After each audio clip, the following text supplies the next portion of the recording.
Mas ao tema de fundo deste jornal, vamos a matéria da sua pasta. A proposta de lei do Governo para o cinema e para o audiovisual começa a ser discutida no Parlamento já a 6 de julho. A data foi avançada pela Secretaria de Estado da Cultura. A nova lei é reclamada há vários meses pelos agentes do setor e na última semana foi aprovada em Conselho de Ministros. Com esta proposta, o Governo quer alargar as fontes de financiamento. Operadores de televisão, distribuidores e exibidores passam a ter que investir na produção cinematográfica. Atualmente, a falta de verbas levou a que o Instituto do Cinema e do Audiovisual suspendesse todos os concursos de apoio, mesmo, presumo, aqueles que já estavam destinados e com verbas adjudicadas. Sim, é verdade. É verdade porque, como sabe, o Instituto de Cinema e Audiovisual, o ICA, vive exclusivamente das receitas da taxa de exibição. São 4% sobre as receitas de publicidade. É uma taxa que vem desde 1971 e, portanto, se tem prolongado no tempo. Acontece que este ano nós encontramos compromissos de ordem dos 22 milhões de euros, quando o orçamento do ICA, ou quando a receita do ICA era apenas de 8 milhões. E, portanto, é uma bela diferença, é um belo déficit. O que é que isto implica? Implica que nós tenhamos que assumir uma série de compromissos já desenhados dos anos anteriores, porque uma das regras de ouro é não falhar esses compromissos. O Estado tem que ser uma pessoa de bem, tem que cumprir os seus compromissos, mas, obviamente, impedia o lançamento de novos concursos. E até agora tem sido esta a situação. De alguma maneira, o que esta lei vem fazer é acabar com a situação de subfinanciamento crónico que vive o setor do cinema e do audiovisual de qualidade. E, portanto, obviamente que o Mário Crespo falou da diversificação das fontes de financiamento, isso é verdade, mas há outras coisas importantes na lei. Não é uma lei para o curto prazo, não é uma lei para financiar exclusivamente o cinema, não é uma lei para tapar um buraco no orçamento do ICA. É uma lei que vai acompanhando, digamos, a idade do cinema. É uma lei que implica, inclusive, a criação de um Plano Nacional de Cinema, uma educação para o cinema nas escolas, por exemplo, que vai entrar em vigor já em 2013, 2014, com um plano muito semelhante ao Plano Nacional de Leitura. Ou seja, imagine uma lista de 20 a 30 filmes que os estudantes do básico até ao secundário vão ver. Portanto, trata-se de um plano bastante importante de educação para o cinema, educação para a arte, educação para a cultura. Por outro lado, além do apoio à produção, tem também um apoio à promoção, não à produção, mas à promoção, à divulgação, à exibição e às coproduções internacionais, que são um setor que precisa cada vez mais de apoio e de atenção da nossa parte. Há também aqui uma filosofia de considerar audiovisual, isto pode parecer estranho, audiovisual. Não é estranho. Os operadores de televisão, e aí pode estar a dar um pontapé num vespeiro com consequências terríveis para quem toque nesse cortiço. É a primeira vez que uma lei do cinema Porquê é que os se operadores chama Lei do privados, Cinema e do Audiovisual. Não é por acaso. Porquê é que eles contestam tanto? Dizem que vai ser uma desgraça para o setor, vai fomentar desemprego, Isto são duas entidades. Não acredito nisso. Não acredito nem não acredito nessa previsão catastrofista, nem nesse desenho negro. Repare, uma das críticas fundamentais das televisões, quer da TVI, quer da SIC, a esta lei, é de que ela aumenta as taxas. Não é verdade, não há aumento rigorosamente nenhum das taxas. A taxa permanece a mesma, é uma taxa de exibição que continua desde 1971 inalterável.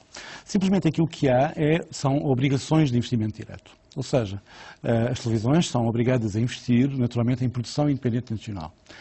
O que as televisões interpretam isto como um aumento de 1,5% nessa taxa, que não é rigorosamente verdade. Pura e simplesmente, essas obrigações de investimento direto, podem ser em documentários, ficção, em novelas, podem ser em programas, têm que ter características de índole cultural, conforme impõem as diretivas europeias. A avaliação dessas características é feita por um conselho de peritos, obviamente, em que as televisões participam. Agora, repare, esses custos podem ser indexados a custos de grelha. Se o Mário Crespo está a gerir uma televisão e tem, imaginemos, 100 milhões de euros de custos de grelha, essas obrigações de investimento direto, o Mário Crespo inclui nos custos de grelha. Mas uma novidade é que pode, ao mesmo tempo, financiar em 50% esses custos através do ICA. Porque há programas exatamente para isso. E a sua participação, a participação das televisões, não tem que ser obrigatoriamente em dinheiro. Pode ser em meios técnicos, pode ser em estúdios, pode ser na utilização de câmaras, carros exteriores, técnicos, tudo isso. Portanto, repare, é a primeira vez que as televisões são chamadas a participar numa lei do audiovisual, são chamadas a participar num novo panorama do audiovisual e, ao mesmo tempo, isto permite colocar em relação os produtores independentes com as televisões, ou seja, encontrar mais públicos, passar a ter em conta também os públicos das televisões, que são decisivos e são importantes para a formação do gosto nacional e para a formação de públicos em Portugal. Portanto, não parece-me completamente exagerado e parece-me uma toada exagerada. Esta resposta das televisões, eu aceito perfeitamente. Acho que é inteiramente legítima a resposta, porque tem que defender os seus interesses. Agora, não parece justo para a lei, de maneira nenhuma. Aliás, repare, quando nós impomos essas obrigações de investimento direto, nós não estamos a fazer nada de novo. Porque a lei da televisão, que foi aprovada em 2011 e que foi aprovada e que entrou em vigor em 2011 e impõe que a partir de 2012 tenham lugar essas produções independentes. Portanto, nós não estamos a acrescentar nada. Nós estamos a fazer coincidir a lei da televisão com propostas, ainda por cima, de financiamento dessas mesmas obrigações. Portanto, repare que isto é muito positivo para as televisões, eu acredito que é positivo para as televisões, é positivo para a produção do audiovisual e é muito positivo para a modernização dessa relação entre o audiovisual e o público. Uma vez que a filosofia de condicionamento industrial levou tempo a morrer em Portugal e leva muito tempo a morrer em Portugal. Repare, são áreas consideradas de condomínio absolutamente fechado. Aqui não se trata de condicionamento Podem ser industrial. obrigadas, por exemplo, cada uma delas com mais um canal para silenciar o que quer que seja? Essa já é outra questão. Tem a ver com o negócio do audiovisual e com o panorama do audiovisual e com o desenho que se prepara para o audiovisual. Essa é completamente diferente. Esta é uma lei que diz respeito, por um lado, ao cinema, que ocupa 80%, digamos, das fontes de financiamento previstas na lei, e do audiovisual, que ocupa 20%, com a possibilidade de, em função da execução orçamental, da execução de cada programa, passar inclusive a 70-30. Portanto, isto é uma vantagem também para as televisões. Aqui fica. Património é uma das suas preocupações. É uma das preocupações. O nosso património é colossal. Conservar o nosso património. Fale-me de um aspecto. Há dois ministérios, portanto, julgo que estou a falar do ministério que antecedeu o Ministério de Canavilhas, António Pinto Ribeiro. Pinto Ribeiro. Houve uma lei que parecia promissória. Grandes obras nacionais, 1%, segundo creio. Corrija-me. É verdade. Não teve aplicação. É uma lei que eu acho que mas não teve aplicação dentro do próprio governo. Não teve aplicação dentro do próprio governo. Que houve uma mudança de tutela. Isso tinha a ver também com o Fundo de Salvaguarda do Património, tinha a ver com eu vou-lhe dizer o que, tanto quanto sei desse dossiê, as empresas construtoras, sobretudo as de grandes dimensões, as das grandes obras públicas, estamos a falar de autoestradas, aeroportos, caminhos de ferro, propunham-se, aceitaram. Fizeram-se as grandes obras públicas, mas não se depositou esse euro. A questão é essa. A verdade é essa. É porque a questão também, as empresas ficariam ligadas com um nome, uma placa, ou o que quer que fosse, à recuperação do património. Sim, é uma espécie de responsabilização social. E houve alguém nas finanças que disse, aparentemente, não, que isto é publicidade, portanto não pode ser. Pois, esse é um grande problema, aliás, da própria lei do mecenato, que é preciso rever urgentemente. Como então, mas nós não conseguimos relacionar isso com... Sabe que a lei do mecenato, se o Mário Crespo doar, se o Mário Crespo aplicar algum do seu dinheiro em obras de natureza cultural, ao abrigo da lei do mecenato, não pode ter o seu nome lá. Portanto, eu acho isto completamente ridículo e isto vai ser revisto. Vai ser revisto muito em breve.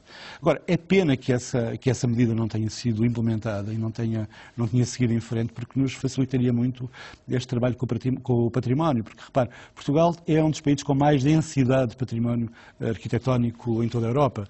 A verdade é que nos últimos 200 anos não teve guerras, não teve catástrofes, não houve cataclismos que pusessem em perigo o nosso património. E, portanto, temos património de vária natureza, de vária ordem, que algum deles está em perigo.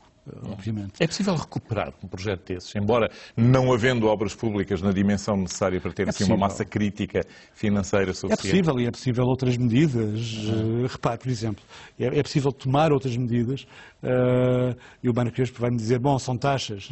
Provavelmente são, mas são taxas que são, taxas forem aplicadas que são necessárias, aos setores para a conservação do património. Repare, há um estudo que foi feito, aliás, pela região Porto e Norte, região Turismo Porto e Norte, aos turistas de curta e média duração que chegam ao aeroporto Francisco Sá Carneiro no Porto, e a resposta é muito interessante. 67% desses turistas dizem que vêm a Portugal ou que vêm àquela região por causa do património, para visitar o património. Isto é um dado que nós devemos ter em conta, porque é uma fonte importantíssima para o desenvolvimento local. E passa a ser investimento direto. É um grande investimento. Acontece, como sabe, é que quando os orçamentos da cultura chegam aqui ao Palácio da Ajuda, uma parte substancial, 40%, vai para obras. Obras que têm que se fazer no património. É um património muito importante, com uma implantação, digamos, espalhada por todo o território, não só nas zonas mais visitadas pelos turistas, mas por todo o território, e, portanto, é preciso cuidar dele. Só que esse retorno, que é um retorno para a restauração, para a hotelaria, enfim, para toda a atividade turística, não tem ainda um retorno para a cultura, para a Secretaria de Estado da Cultura. É que está uma taxa que é possível. Há várias hipóteses. Imagine uma taxa de 5 cêntimos por cada dormida em Portugal. Sabe? Isso já nos ajudaria muito, porque há algum património, não está em risco, mas precisa de ser tratado. Por exemplo, lembro da situação dos carrilhões de Mafra, são duas peças monumentais que estão neste momento estabilizadas, estão escoradas. Há de facto um belo trabalho dos técnicos do IJASPAR à volta dos carrilhões de Mafra, mas só para o concerto de todo esse conjunto monumental são 2 milhões de euros. 2 milhões? 2 milhões de euros. A culpa foi do rei Dom João, que achava que um carrilhão não bastava, era melhor trazer os dois. O mecenato aí não funciona? O mecenato funciona. Eu penso que temos que criar também uma outra mentalidade, uma mentalidade de responsabilidade social pelo património. Temos de dar uma contrapartida para já, obviamente, na publicidade, com certeza. Isso é preciso que não é nenhuma palavra maldita. É preciso alterar a lei do mecenato nesse sentido. É preciso alterar a lei do mecenato, sem dúvida, e é preciso apelar também ao sentido de responsabilidade social. Tem projetos concretos nessa zona? Sim.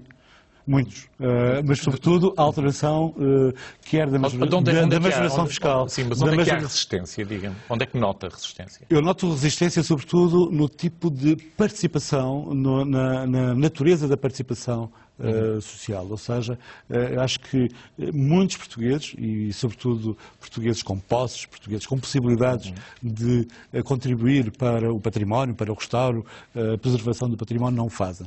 E, portanto, essa falta de empenhamento e de responsabilidade social, inclusive a responsabilidade social da riqueza,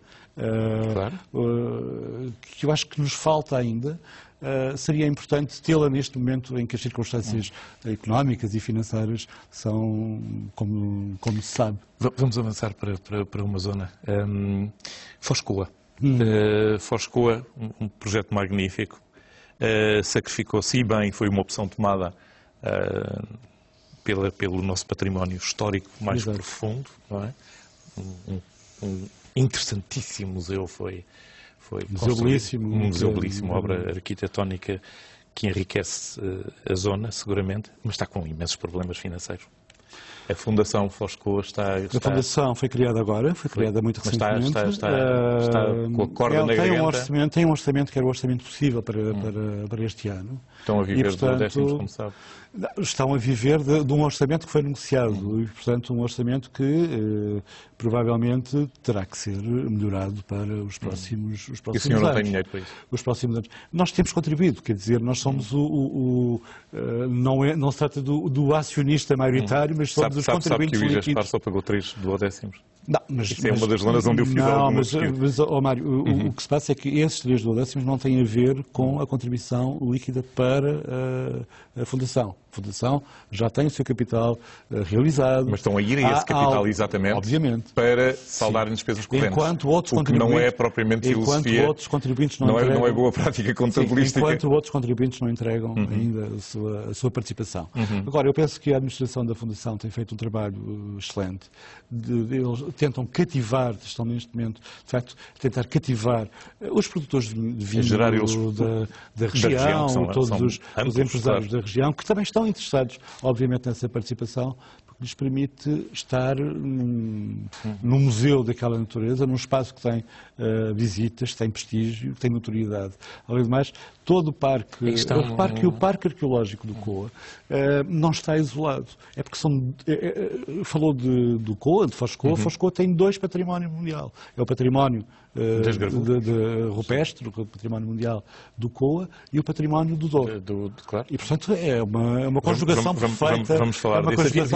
Havia projetos magníficos, um teleférico, por exemplo, para trazer esses turistas que o barco estacionaria na margem do Douro e seriam levados até ao museu. É possível, não é? Mas isso é investimento, isso espero que o consiga. Eu agora tenho aqui uma surpresa audiovisual para si, que nos dará entrada ao nosso próximo tema. Bem. Vamos passar.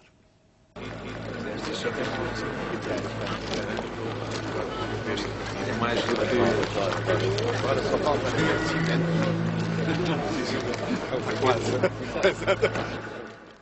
Só falta o cimento.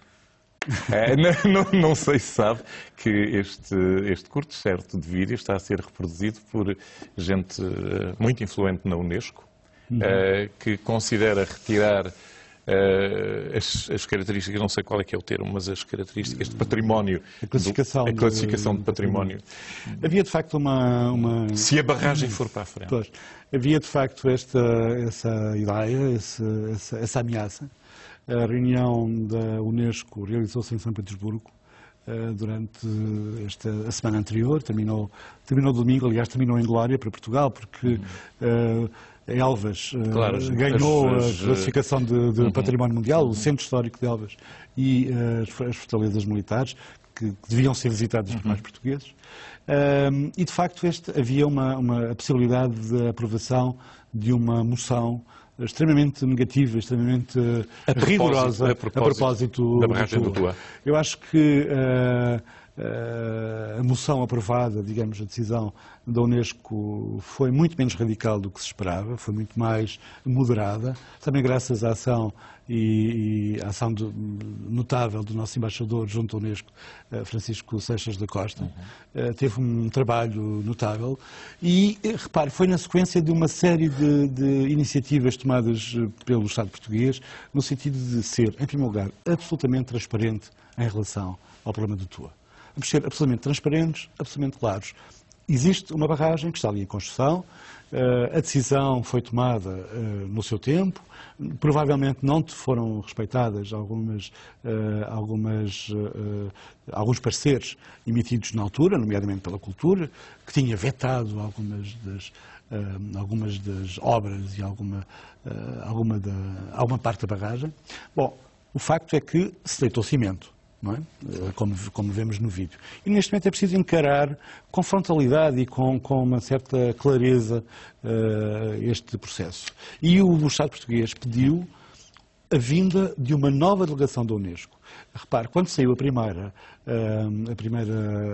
relatório do ICOMOS, aliás, eu vinha assim que logo, digamos, de urgência comentar o assunto, porque era uma condenação clara, e aquilo que eu disse é aquilo que eu continuo a repetir.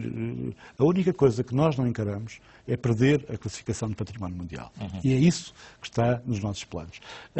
Na sequência desse parecer, nós tivemos uma reunião com o ICOMOS, com a representação portuguesa do ICOMOS, expusemos o caso com muita clareza e o que foi pedido muito recentemente pelo Estado português foi a vinda de uma nova delegação da Unesco para avaliar no terreno a evolução das obras. Diga-me em que situação é que se está?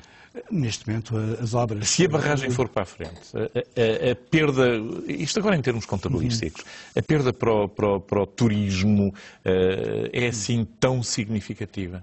Por exemplo, há estudos que diziam que a barragem de Foscoa, por exemplo, não teria sido tão trágica como se chegou a dizer. Em termos ambientalistas, claro que é bom preservar, é bom preservar tudo, mas não nós temos só, aqui... porque haveria outras hipóteses, mas em relação à tua, repare, em relação à perda da classificação de património da humanidade para a região, eu acho que seria uma perda de valor incalculável. Então a barragem não vai para a frente. Uma perda de valor incalculável, porque além da perda da classificação, há esta ideia de facto da perda, a ideia de que nos portamos mal, não é? E, de facto, em determinada altura deste processo, Portugal portou-se mal. E é isso que o Estado português assume. É que, em determinada fase, Portugal portou-se mal. Escondeu um dado. Escondeu a existência de uma proximidade.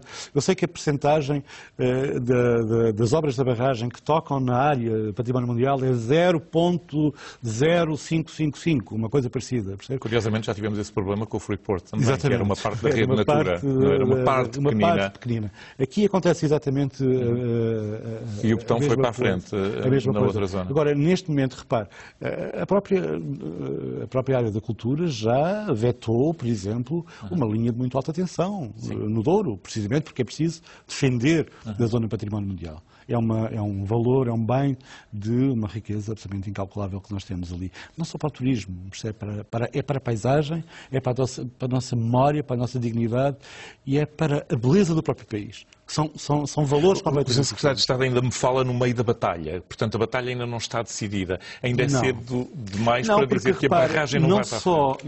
O que é que está em causa? Indemnizar as construtoras que participaram? Não só a decisão da Unesco, a moção aprovada em São Petersburgo não foi tão radical como se pensava, ou seja, imagine-se parar imediatamente as obras da barragem, não foi isso que a Unesco decidiu, nem pediu um abrandamento das obras da barragem até à visita de uma nova delegação. Essa delegação virá a Portugal no final deste mês, já. E, portanto, irá fazer uma avaliação no terreno, exatamente aquilo que está em causa para a região, para o bem património mundial. Temos que terminar. Fale-me. Jaime Ramos, o que é que lhe aconteceu? Jaime Ramos, bem, o Crespo regressará no final deste ano. Consegue regressar? Consegue, com base num trabalho muito disciplinado e muito intenso aos fins de semana, e consegue. Como é que o vai conjurar desta vez? Vai andar um bocadinho perdido entre a África, como de costume, Cabo Verde, Angola, América Latina, e desta vez com um salto ao mar de Barents, na Rússia. Já está. É uma história chamada O Colecionador de Erva. Extraordinário. Sabe que eu fiquei tão fascinado pelo seu Lourenço Marques que o julguei natural de Lourenço Marques. Não. E não é. É do Norte. Sou do Norte. De onde fala com tanta paixão do seu Vale do Douro. Do meu Vale do Douro. Que não se poderá perder de forma nenhuma. Muito obrigado por ter vindo a este Jornal das 9. Muito obrigado, Maria. Foi um prazer tê-lo aqui.